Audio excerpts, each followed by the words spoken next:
Hello बच्चों, नमस्कार, जय श्री कृष्ण, राधे राधे। कैसे सब? आई होप आप सब अच्छे से होंगे, मस्ती से पढ़ाई कर रहे होंगे। I am Amarnath Anand, Anna sir, BTech from IT Delhi, और स्वागत है सभी का इस चैनल पर। और आज हम बात करने वाले हैं उन बच्चों के बारे में जो अभी ड्रॉप के द्वंद से गुजर रहे हैं। बहुत सारे बच्चे जिन्होंने अभी अभी एग्जाम दिया है 2023 में, और उनका अब रिजल्ट आने वाला ही है, और साथ ही साथ उनके रिस्पॉन्स शीट्स अपलोड हो चुके हैं। तो उनके मन में कहीं ना कहीं ये बेचैनी चल रही है कि भाई ड्रॉप लें या नहीं। बहुत सारे बच्चों ने इसके ऊपर सवाल ही पूछा मुझसे कि भाई सर ड्रॉप लें या नहीं लें, with their of course different set of problems, कि क्या क्या उनके साथ है या क्या क्या वो करना चाहते हैं आगे की लाइफ में, और उसके बेसिस पे वो इस चीज का आकलन करना चाहते हैं कि शुड आई टेक ड्रॉप और नॉट। तो ऐसे बहुत सारे बच्चे हैं, तो मैंने सोचा कि फिर इसके लिए एक वीडियो बना के ही सारे बच्चों को गाइड कर दिया जाए। तो इस वीडियो को बहुत आराम से और बहुत ध्यान से देखिएगा till the last, so that कि आपको पता चल सके कि आपके जो निर्णय है वो कितना सटीक बैठ सकता है आपके लिए। और इस वीडियो को करने के बाद मेरे ख्याल से आपको यहां तक इस डिसीजन तक जरूर पहुंच सकते हैं आप कि ड्रॉप ले या ड्रॉप नहीं ले। तो सबसे ज्यादा जरूरी है एक एक बात को ध्यान से सुनने का, क्योंकि मैं यहां पर अगर बात करूं कोटा, जो कि शिक्षा की काशी कहलाता है, यहां लास्ट 19 ईयर से पढ़ा रहा हूं, और बहुत सारे बच्चों से मेरा इंटरेक्शन है और बहुत सारे बच्चों से मेरी बातचीत भी हुई है। और टाइम टू टाइम जो बच्चों की मानसिकता है या जो साइकोलॉजी है किस तरीके से इवॉल्व हो रही है उसके बारे में भी मुझे आइडिया है। तो उन सारी बातों को एक साथ रखते हुए, उन सब बातों को सोचते हुए, ये मैं आपको एज अ बिग ब्रदर, एक बड़े भाई के नाते मैं आपको ये सारी बातें बतलाने वाला हूं। तो बच्चों बिल्कुल ध्यान से सुनिएगा कि क्या क्या चीजें हैं जो ड्रॉप ईयर को प्रभावित करते हैं, या क्या ऐसी चीजें हैं, क्या ऐसी हर्डल्स हैं जो ड्रॉप ईयर में आती हैं। जैसे अगर हम बात करें बैक टू क्लास 11, जब हमने सोचा था कि आईआईटी जेईई की तैयारी करनी है, तो बहुत सारे बच्चों ने तो क्लास 11 में भिड़ते ही चालू कर दिया था कि भाई मैंने क्लास 11 में सर स्टार्ट कर दिया था पढ़ना, और 11th पढ़ा, 12th पढ़ा, फिर एग्जामिनेशन दिया, फिर शायद नहीं हुआ, तो फिर मैं अब ड्रॉप लेने की सोच रहा हूं। कुछ बच्चे ऐसे भी होते हैं जिन्होंने स्टार्टिंग में ही सोचा होता है कि यार 11th 12th पहले बोर्ड लेवल पे कर लेंगे और उसके बाद हम ड्रॉप लेकर फिर आईआईटी जेईई की तैयारी करेंगे। तो इस पे भी हम बात करेंगे कि दोनों बच्चों के लिए क्या क्या पॉसिबिलिटीज हैं, और साथ ही साथ ये भी बात करेंगे कि भाई हमें किस तरीके से पढ़ना चाहिए, ऑफलाइन पढ़ना है, ऑनलाइन पढ़ना है, what should be the mode जिसमें हमारी बेटर तैयारी हो पाए। ठीक है, तो सबसे पहली चीज हम समझते हैं कि ड्रॉप, ऑफ कोर्स उन बच्चों की बात हो रही है, अगर हम ड्रॉप की बात करें तो जिन्होंने पहले अटेम्प्ट में इस एग्जामिनेशन को क्लियर नहीं किया है, और उसके रीजन कई सारे भी हो सकते हैं या कुछ पर्टिकुलर रीजंस भी हो सकते हैं। तो पहली चीज तो हमें यह समझना पड़ेगा कि हमें खुद का एक आकलन करना पड़ेगा, खुद का एक रेट्रोस्पेक्शन, इंट्रोस्पेक्शन करना पड़ेगा, और उस इंट्रोस्पेक्शन में चेक करना पड़ेगा हमें कि हम एक्चुअली किस वजह से क्लास 12 के साथ आईआईटी नहीं कर पाए। कुछ पॉइंट्स डेफिनेटली आपको लिखने चाहिए, क्योंकि आप भी इस बात को समझते हैं, अंदर से बहुत दिल से समझते हैं कि अगर आपने पूरी शिद्दत के साथ मेहनत की होती तो आज जो रिजल्ट था वो ड्रॉप के हिसाब से नहीं हो रहा होता, वो सिलेक्शन के हिसाब से हो रहा होता। तो एक बार मैं चाहूंगा कि आप लोग बुनियादी तौर पे आप जरूर फंडामेंटली इस चीज को देखें, चेक करें कि क्या ऐसी चीजें थी जिसकी वजह से आपका सिलेक्शन बच्चों रुक गया है ना। उसको आइडेंटिफाई करना, उस प्रॉब्लम सेट को आइडेंटिफाई करना इज वेरी इंपॉर्टेंट, क्योंकि सबसे पहली चीज आपको पता होना चाहिए कि हमारे अंदर कमियां क्या है। क्योंकि अगर वो चीज है, पता ही नहीं है आपको, आप एक्नॉलेज ही नहीं कर पा रहे हो, तो फिर सुधारोगे किसको? क्योंकि कुछ चीजें तो सुधारनी पड़ेंगी ना। अगर ड्रॉप ईयर में आप जा रहे हो और आप सिलेक्शन चाहते हो तो कुछ चीजों को सुधारना पड़ेगा। सो पॉइंट नंबर 1 मेरी तरफ से आपके लिए क्या है कि आप पहले फंडामेंटली चेक कीजिए कि व्हाट आर द पॉइंट जहां पे आप लैग किए, या क्या ऐसी चीजें थी जिसकी वजह से आपका जो सिलेक्शन है वो रुका है, ताकि हम इस चीज को और भी डेप्थ में एनालाइज कर सकें कि भाई हमें आगे क्या चीजें करनी है अगर हम ड्रॉप लेने का प्लान करते हैं तो। ठीक है, तो ये सबसे एक अहम बात है। अब बात ये आती है कि यार सर मैंने तो सोचा ही था पहले कि मेरे को ड्रॉप लेना है, तो क्या मैं ड्रॉप लूं? तो ऑफ कोर्स यार, आपने जब सोचा ही था 11th 12th आपने बोर्ड लेवल पे किया था और आपने सोचा ही था कि ड्रॉप लेना है, तो ऑफ कोर्स आप ड्रॉप ले सकते हैं। अब लेकिन इसमें सबसे बड़ा सवाल आता है इन बच्चों के साथ कि सर क्या 1 साल सफिशिएंट होता है टू क्रैक सच एग्जामिनेशन? तो मेरे हिसाब से अगर मैं अपनी बात करूं तो मैंने लाखों लाख बच्चे ऐसे देखे हैं अपने थ्रू आउट जर्नी में जहां पे मैंने देखा है कि बच्चों ने एक साल के अंदर, ठीक है, बहुत सारे बच्चों ने आईआईटी नहीं क्रैक कर पाए लेकिन एनआईटीज बहुत अच्छी तरीके से क्रैक किया। यानी कि मैं ये नहीं कह रहा हूं कि आईआईटीज नहीं क्रैक कर पाए, आईआईटीज भी क्रैक किया और साथ ही साथ एनआईटीज भी क्रैक किया है। तो यानी कि बहुत सारे ऐसे बच्चे हैं जिन्होंने स्क्रैच से स्टार्ट करके साल भर के अंदर इस रिजल्ट को लेकर आए हैं। जैसे पिछले साल तक तो फिर भी बड़ी प्रॉब्लम्स ही रहती थी क्योंकि अक्टूबर, नवंबर, दिसंबर में तो रिजल्ट ही आ रहे थे और उसके बाद आपके पास 3 से 4 महीने का समय मिलता था। लेकिन आज की डेट में ये सिचुएशन नहीं है। आज की डेट में हमारे पास पूरा साल भर का समय तो है जिसमें हम इस प्रिपरेशन को बहुत अच्छी तरीके से कर सकते हैं। और पास्ट में भी बच्चों, मेरा यकीन मानिए कि एक साल के अंदर ही बहुत सारे बच्चे क्रैक करते हैं, है ना, इस एग्जामिनेशन को, जेईई एडवांस के लेवल के एग्जामिनेशन को साल भर के अंदर। तो आप बच्चों के लिए मैं बिल्कुल सिंपल सी राय दूंगा कि अगर आपने सोचा था ड्रॉप लेना है तो आप बिल्कुल ड्रॉप लीजिए। और साथ ही साथ साथ ही साथ हमें यह सोचना है कि अब ड्रॉप तो ले लेंगे, ठीक है ना, लेकिन एक साल में भी हो जाएगा। लेकिन अब हम कैसे पढ़ें, ऑनलाइन पढ़ें, ऑफलाइन पढ़ें? तो सबसे इंपॉर्टेंट चीज क्या होती है कि ऑनलाइन पढ़े या ऑफलाइन पढ़े में ये एक सुटेबिलिटी का भी पैरामीटर है ना। अब बहुत सारे बच्चे इकोनॉमिकली उतने स्ट्रांग नहीं हैं, उनके पेरेंट्स स्ट्रांग नहीं हैं और इकोनॉमिकली ऑफ कोर्स अगर स्ट्रांग नहीं है तो वो क्या कर सकते हैं? तो ऑफ कोर्स उनके लिए शायद ऑफलाइन शिक्षा अभी उनके लिए अवेलेबल नहीं है। हाँ, कहीं के अगर स्कॉलरशिप टेस्ट आपने क्रैक कर लिए, बहुत सारे इंस्टीट्यूट जो कोटा के हैं वो आपको स्कॉलरशिप टेस्ट प्रोवाइड करते हैं। जितने भी इंस्टीट्यूट है मेरे मानना है सब स्कॉलरशिप टेस्ट प्रोवाइड करते हैं। तो जरूर से आप कोशिश कीजिए कि स्कॉलरशिप टेस्ट के थ्रू अगर कहीं हो रहा है, हालांकि ड्रॉप ईयर में तो ये परसेंटेज बड़ा कम मिलता है उसका स्कॉलरशिप का, लेकिन फिर भी अगर लगता है कि आप स्कॉलरशिप अचीव कर सकते हैं कुछ इंस्टीट्यूट्स में तो आप जरूर वहां पे जा सकते हैं। दूसरी बात हमारे को ये समझना पड़ेगा कि हमारा जो साल है उसमें हमारे को ये बिल्कुल पहले से तय करना पड़ेगा। बीच में जाके हम ये नहीं सोच सकते हैं कि यार अब हम ऑनलाइन करें या ऑफलाइन करें। तो अगर इकोनॉमिकली वायबल नहीं है तो ऑफ कोर्स आपको ऑनलाइन जाना पड़ेगा, या अगर कहीं स्कॉलरशिप टेस्ट है तो वो करना पड़ेगा। तो ये दो चीजें आपके पास हैं, ठीक है। अगर कोटा आके पढ़ना चाहते हो तो ये बात है। अगर लगता है कि नहीं सर वहां पे भी हम जहां रहते हैं वहां पे भी अच्छे इंस्टीट्यूट्स हैं, अच्छे टीचर्स हैं, ठीक है ना, अच्छे इंस्टीट्यूट रहना एक बात होती है और वहां पे पढ़ाने वाले जो टीचर्स हैं वो किस तरह के हैं वो एक दूसरी बात है। क्योंकि आजकल जो देखा जा रहा है वो यही देखा जा रहा है यार कि ब्रांडिंग तो हर जगह हो रही है लेकिन शिक्षा में ब्रांडिंग इतनी चलती नहीं है। क्यों नहीं चलती है भाई साहब? क्योंकि जो टीचर पढ़ाने वाला है अल्टीमेटली कंटेंट उसी को डिलीवर करना पड़ेगा, उसी को समझाना पड़ेगा, उसी को प्रॉब्लम्स कराने पड़ेंगे। तो अगर आपको लगता है कि आपके शहर में ऐसे शिक्षक मौजूद हैं, हो सकता हो ब्रांड ऊपर नीचे हो जाए, कोई दिक्कत नहीं है, लेकिन अगर ऐसे शिक्षक मौजूद हैं फिर आप पूरी तरीके से, लेकिन इसके लिए पहले टोटली रिलाई कर लीजिएगा। लेकिन आजकल फीडबैक लेने का तरीका क्या होता है बच्चों का, वो ऐसे बच्चों से फीडबैक लेते हैं जो पढ़ने लिखने में बिल्कुल जीरो हैं। वो ऐसे बच्चों की बात सुनते हैं, वो कोई सी वीडियो के किसी कमेंट से उसने अपनी राय बना रखी है। तो आप इस तरह के काम मत कीजिए, आप एक्चुअली जानिए कि वहां पे क्या है। ऐसे बच्चों से जिन्होंने अच्छा पढ़ा है और उन्होंने उस एनवायरनमेंट को फील किया है, उन बच्चों से जानकर ही इस डिसीजन को लीजिएगा। नहीं तो बहुत सारे बच्चे ऐसे हैं कि उन्होंने बोला मेरे को कि यार सर मैंने यहाँ पे एडमिशन ले लिया और उसके बाद इतना मजा नहीं आया, अच्छा पढ़ाने वाले नहीं थे, इसने बोल दिया था मैंने ले लिया था। तो भाई इस तरीके से डिसीजंस नहीं लेने चाहिए, ठीक है। तो ये तो इन बच्चों की बात हो गई। अब उन बच्चों की बात करते हैं जिन्होंने 2 साल बिल्कुल अच्छे से मेहनत की या नहीं की जो भी है, और अब वो ड्रॉप लेने की सोच रहे हैं। देखो बेटा, आपने 2 साल की जर्नी में कितना टाइम पढ़ाई को यूज किया है वो एक बहुत बड़ा पैरामीटर होगा, क्योंकि इससे आपको समझ में आएगा कि आपके अंदर पढ़ने की जो चाहत है वो कितनी है। अगर पढ़ने की देखो, आपको ड्रॉप ईयर में देखो मल्टीपल चीजों से आपको डील करना पड़ रहा होगा, लेकिन जो सबसे इंपॉर्टेंट चीज जिससे आपको डील करना पड़ेगा, ये पार्ट बहुत ध्यान से सुनना, जो सबसे इंपॉर्टेंट चीज जिससे आपको डील करना पड़ेगा दैट इज योर सब्जेक्ट्स।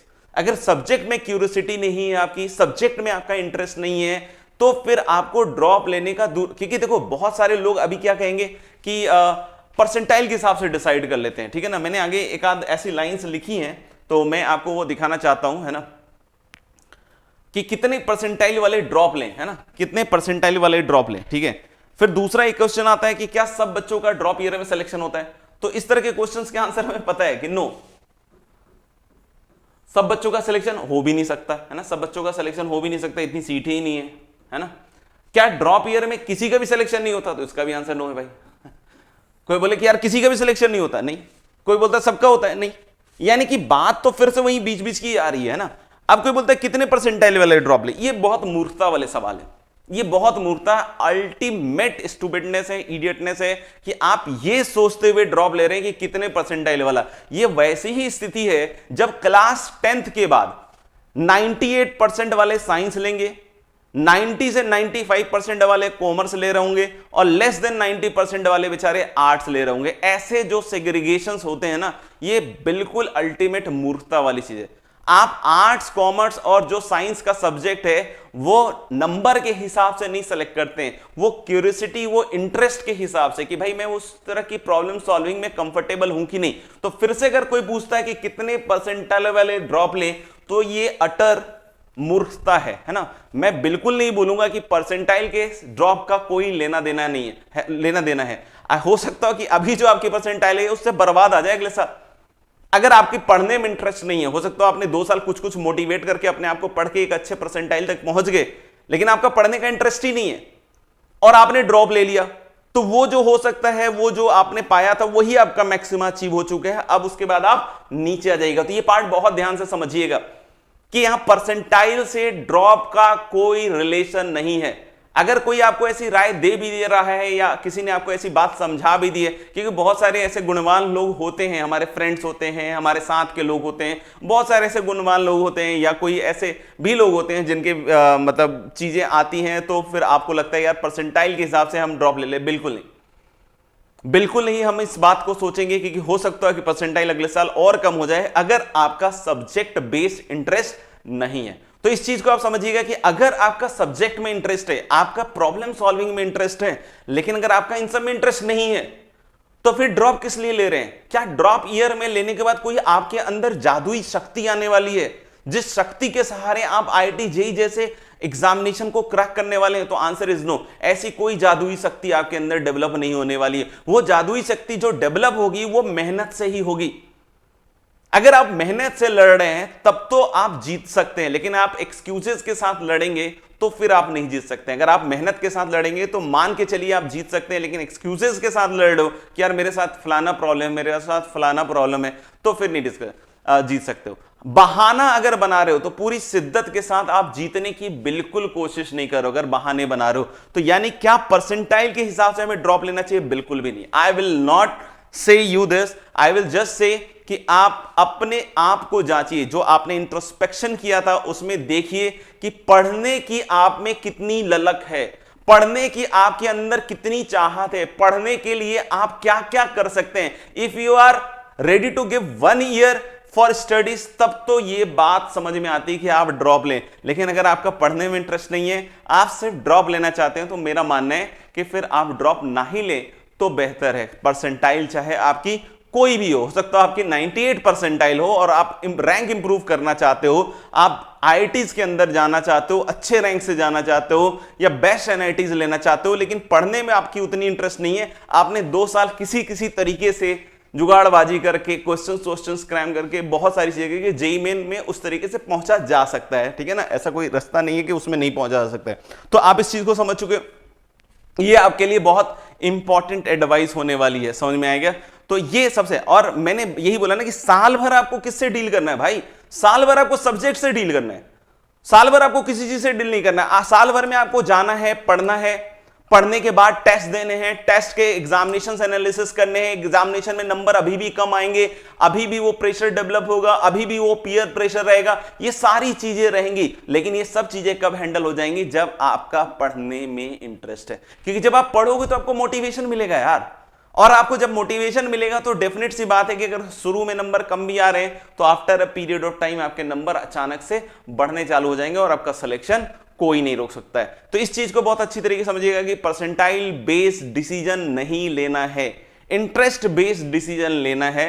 इस चीज को अपन को अच्छी तरीके से समझ लेना है। किसी को लगता है कि यार सर मैं पढ़ने के लिए पढ़ तो लेता हूं, लेकिन मुझे बहुत ज्यादा मोटिवेशन की जरूरत पड़ती है, जब तक कोई मुझे मोटिवेट करने वाला नहीं मिले तब तक मेरे को पढ़ने की इच्छा नहीं होती है। तो आप ये सोचो कि फिर आप मोटिवेशन के चक्कर में कितने दिन बर्बाद करोगे, और आपके पास साल भर है, हो सकता है 6 महीने आपको मोटिवेशन ढूंढने में निकल जाए। तो भाई आप भी थोड़ा सोच समझ के ही इस चीज का डिसीजन लीजिएगा, ठीक है ना।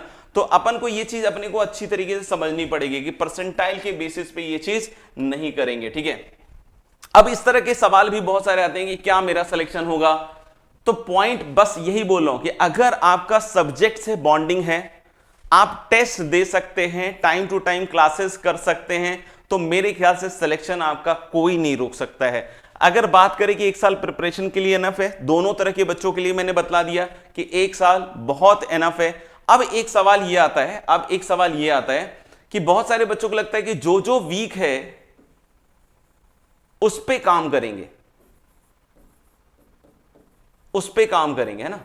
बहुत सारे बच्चे ऐसा सोचते हैं। भाई एक चीज समझ लो, साल भर 2 साल आपने लगा दिया और अब आपने एग्जाम दे दिया, है ना, और आपने आइडेंटिफाई भी कर लिया कि आपके स्ट्रॉन्ग एरियाज क्या हैं, लेकिन आपने ये चीज समझी कि स्ट्रॉन्ग एरियाज के कांटेक्ट में जब तक नहीं है तब तक वो स्ट्रॉन्ग नहीं है। और वीक एरियाज को अगर आपने डेवलप करने की कोशिश करी on the cost of your strong areas, तो फिर मामला फंस जाएगा, क्योंकि कि ये स्ट्रॉन्ग वीक हो जाएगा और वीक पता नहीं कितने लेवल तक आप इंप्रूव कर पाओ। तो पॉइंट ये है मेरे दोस्त कि स्ट्रॉन्ग एरियाज को छोड़ना नहीं है, स्ट्रॉन्ग एरियाज को बहुत अच्छी तरीके से सेटल करते जाना है, ठीक है। वीक एरियाज पे भी काम करना है, ठीक है ना, उसमें कोई दिक्कत नहीं है। ड्रॉप ईयर में एक बात बच्चों के मुंह से बहुत आती है कि सर ये टॉपिक ना मैंने 11th-12th में नहीं किया था। तो भाई 11th-12th में नहीं किया था, बहुत अच्छी बात है, लेकिन अब तो तेरे पास समय है दोस्त, अब तो कर। अब तो तेरे को बेसिक से बताया जा रहा है, अब तो तेरे को बहुत अच्छी तरीके से समझाने की कोशिश की जा रही है, अब तो कर ये। लेकिन तू अगर पूर्वाग्रह के हिसाब से, प्रीवियस बायस के हिसाब से अगर चलता जाएगा तो फिर उसमें बिल्कुल इंप्रूव नहीं कर सकता है। सर मेरी पहले ना फिजिक्स बहुत खराब थी। अरे तो तू पहले से सोच लेगा यार, तो तेरी फिजिक्स अभी भी खराब रहेगी। तो तुझे ये चीज नहीं सोचनी है, तुझे ये फिर से एक मौका मिल रहा है कि तू उस चीजों को ठीक कर पाए जो चीजें तेरी खराब रह गई थी, लेकिन फिर से माइंड में अगर वही चीजें चल रही हैं, हॉक हॉक के चल रही हैं, तो फिर से वही रिजल्ट आने वाला है। तो क्या आपको लगता है कि सेम थॉट प्रोसेस से आपके रिजल्ट में कोई चेंज आने वाला? नहीं, बिल्कुल नहीं। आपको अपना थॉट प्रोसेस चेंज करना पड़ेगा कि this is the year of learning, जिसमें मैं बहुत अच्छा करके दिखाऊंगा। तो यानी आपको इस चीज को समझना पड़ेगा कि ये जो साल है आपको मिला है, इसको बहुत अच्छी तरीके से कन्वर्ट करना पड़ेगा। अगर सब्जेक्ट से इंटरेस्ट नहीं है, सब्जेक्ट से प्यार नहीं है, मैं फिर से बोलूंगा बहुत कम आप इस चीज का रिस्क लीजिए, उठाइए कि आपको रिपीट करें। समझ में आएगा? तो ये चीज मेरे ख्याल से आपको बहुत अच्छे से क्लियर हो जानी चाहिए कि this should be the main criteria. अब एक बात आती है साइड इफेक्ट की, सर नौकरी वोकरी लगे में तो कोनो दिक्कत नहीं होगा। सर ऐसा तो नहीं होगा कि ड्रॉप ले लिया, IIT में पहुंच गए, नौकरी नहीं दिया, ब्याह कैसे होगा? तो भाई ऐसा कोई दिक्कत नहीं है ना। बहुत सारे ड्रॉपर्स होते हैं, ठीक है, और 50 से 60% स्टैटिस्टिकली देखोगे तो हर साल ड्रॉप वाले स्टूडेंट भी एग्जामिनेशन देते हैं, उसमें भी अच्छे खासे बच्चों का सिलेक्शन होता है, और कभी इस तरह की चीजें सुनने को नहीं आई। हाँ, हो सकता है इंटरव्यू में एक आध सवाल इस तरह के हो सकते हैं, लेकिन एक साल से इतना कोई बड़ा आपको नौकरी के हिसाब से कोई ऐसी चीज नहीं। हाँ, ऐसा हो गया कि भाई आपने 3-4 साल कंटिन्यूअसली गायब कर दिए अपनी जिंदगी के, है ना, तो पूछा जा सकता है कि भाई 3-4 साल तुमने क्या किए, ठीक है ना। लेकिन 1 साल की अगर जहां तक बात है तो ठीक है, क्योंकि ये तो आप समझ सकते हैं ना यार कि ये तो गवर्नमेंट ही अलाउ कर रहा है, ये तो आपको IITs ही अलाउ कर रहा है, तो इसके बेसिस पे नौकरी का कोई लेना देना नहीं है, ठीक है। हाँ, साइड इफेक्ट में ये जरूर है कि भाई प्रेशर तो रहेगा भाई, है ना, लेकिन बात तो वही है कि जो बिना प्रेशर लिए पढ़ेगा वही तो करेगा, है ना। तो यानी आपको इस चीज को समझना पड़ेगा कि प्रेशर रहेगा, दुनिया वालों के ताने, है ना, वो कहीं नहीं जाने, है ना, तो वो रहेंगे ही रहेंगे, ठीक है, लोग बोलेंगे ही बोलेंगे, तो उन सब चीजों को नहीं सोच सकते। बहुत बार बच्चे क्या करते हैं, पहले तो ड्रॉप ले लेते हैं कि अच्छा मैं करके दिखाऊंगा, और बाद में बोलते हैं कि सर उसने ऐसा बोल दिया, उसने ऐसा बोल दिया। भाई उनके बोलने से तुम्हारे ऊपर क्या फर्क पड़ रहा है? तुम तो देखो, तुमने एक डिसीजन लिया है, उस डिसीजन के साथ तुम्हें स्टिक लेना। अभी एक सबसे बड़ा क्वेश्चन आता है बच्चों को, सर ये क्या राइट डिसीजन रहेगा ड्रॉप लेना? अरे भाई राइट डिसीजन रहेगा कैसे पता चलेगा? ये तो at the end of the examination पता चलेगा ना, कि अगर तुम्हें रिजल्ट और नॉन रिजल्ट के हिसाब से सोचना है कि राइट है या रॉन्ग है। अभी तो एक डिसीजन होगा, और उस डिसीजन के साथ जब आप स्टिक करोगे और लंबे समय से काम करते रहोगे, और जब आप रिजल्ट लेकर आओगे, तभी तो वो डिसीजन राइट होगा। आज की डेट में वो डिसीजन राइट या रॉन्ग नहीं हो सकता। आज की डेट में बस वो एक डिसीजन है। आज एक परसेंटाइल आ जाती है जेईई मेन के अंदर, हो सकता हो कि आज ही आ रही हो वो परसेंटाइल, और हमें लगता है कि यार 94 परसेंटाइल आ गई, 95 परसेंटाइल आ गई। बहुत सारे बच्चों ने अपने आप को जज कर लिया जेईई एडवांस के हिसाब से कि सर 95 परसेंटाइल आ गई तो जेईई एडवांस में कैसे हो गया? अरे बहुत सारे बच्चों के जेईई एडवांस में होते हैं 95 परसेंटाइल होने के बाद भी। जेई मेन अलग तरह का एग्जाम है। 95 percentile in JEE main just imply that you have 95% in JEE main, nothing else. अगर 95 परसेंटाइल है जेई मेन में तो सिर्फ वो इतना ही बतला रहा है कि आपकी जेई मेन में 95 परसेंटाइल है, बिल्कुल नहीं बतला रहा है कि जेई एडवांस में आपकी क्या रैंक हो सकती है। तो इस चीज को अपन को समझना पड़ेगा। हां, सब्जेक्ट बेस्ड लर्निंग करने की इच्छा है, मन है, पूरा मन है, और आपको लगता है कि साइंस से प्यार है, प्रॉब्लम सॉल्विंग से प्यार है, अच्छे टीचर के गाइडेंस में हम ये काम कर सकते हैं, तो डेफिनेटली आप ड्रॉप लीजिए। अदरवाइज किसी के बहकावे में, किसी के बोलने पे कि इतनी परसेंटाइल है, तू एक बार और मेहनत कर ले, ठीक कर लेगा, कुछ नहीं होता ये सब। Ultimately it is love towards your subject जो इस चीज को डिसाइड करने वाला है मेरे भाई, है ना। तो साइड इफेक्ट के हिसाब से मेरे ख्याल से कुछ भी ऐसा नहीं है, बाकी सब देख लीजिएगा, ठीक है ना। ये बिल्कुल सही लाइन है, वाजिब लाइन है एकदम। Dropper means stopper? No, dropper can be the next topper, है ना, लेकिन उसके लिए हमें परफॉर्मर बनना पड़ेगा, और परफॉर्मर बनेंगे तभी ये काम हो पाएगा, राइट। तो मेरे ख्याल से मैंने बहुत सारी बातों पे आपके लिए बात की है। फिर भी अगर कोई ऐसी बात है जो आपको परेशान कर रही है तो आप मेरे से कमेंट में ही पूछ सकते हैं। मैं अपना आपको नंबर भी दे रहा हूं। हाँ, जैसा कि आपको पता है कि मैं ऑनलाइन अपने ऐप पे पढ़ा रहा हूं, which is Anna academy. In case अगर आपको लगता है कि आपको मैथ्स मुझसे सीखना है, क्योंकि मैं यहां पे सिर्फ और सिर्फ मैथ्स पढ़ा रहा हूं, है ना, तो मैंने अपना एक बैच संजीवनी भी लॉन्च किया है ना। तो अगर इनकेस आपको लगता है कि आप ड्रॉप लेने वाले हैं, नहीं लेने वाले हैं, वेल एंड गुड, बहुत अच्छी बात है, आप एडमिशंस लीजिए। लेकिन लगता है कि आप ड्रॉप लेने वाले हैं तो ये क्लास ड्रॉपर का ये कोर्स चालू हो चुका है। इसमें 2 लेक्चर्स हुए हैं परम्यूटेशन कॉम्बिनेशन के अभी, बाकी वो रिकॉर्डेड फॉर्म में भी अवेलेबल है। तो आप इसको अन्ना एकेडमी सर्च करके डाउनलोड कर सकते हैं इस ऐप को, राइट। और अभी भी प्राइस यही है, और इसमें लाइव क्लासेस है जो रिकॉर्डेड फॉर्म में मिलेंगी, PYQs, PDF, जो कोटा का मटेरियल सब मिलेगा, discussion of sheets, free doubt. और ये नंबर है, इस नंबर पे आप मेरे को कॉल कर सकते हैं, बतला सकते हैं, मैसेज कर सकते हैं, पूछ सकते हैं, समझ में आएगा, जो भी आपके मन की इच्छा हो। तो अगर आपको लगता है कि आप ड्रॉप लेने वाले हैं तो आप इस चीज के बारे में सोचिएगा, अदरवाइज ऐसा कुछ सोचने की जरूरत नहीं है। फिर भी अगर लगता है कि मैं डिसीजन तक नहीं पहुंच पा रहा हूं, सर प्लीज गाइड मी, तो आप मैसेज लिख सकते हैं इसी नंबर पे 9950439778। What is the number? 9950439778 पे आप मुझे मैसेज कर सकते हैं, कॉल भी कर सकते हैं, राइट गाइस।